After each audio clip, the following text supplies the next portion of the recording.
ॐ नमः चण्डिकायै।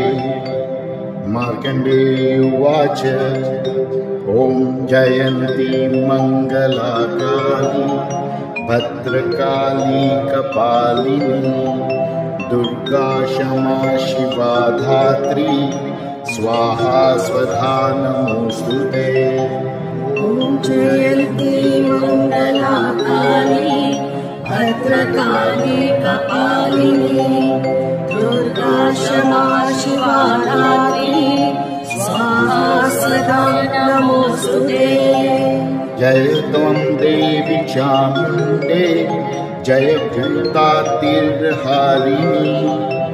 जय सर्वगते देवी कालरात्रि नमोस्तुते।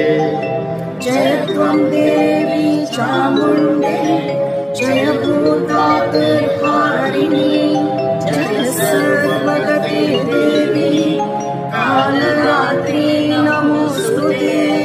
मधुकैतव विद्रावी विद्या दुर्वरदे नमः। रूपं देहि जयं देहि यशो देहि द्विषो जहि। मधुकैतव विद्रावी विद्या दुर्वरदे नमः।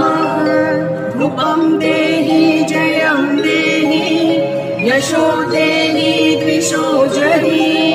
महिषासुरनिर्नाशिनी भक्तानां सुखदे नमः। रूपं देहि जयं देहि यशो देहि द्विषो जहि।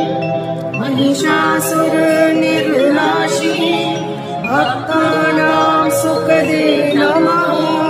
रूपं देहि जयं देहि यशो देहि द्विषो जहि।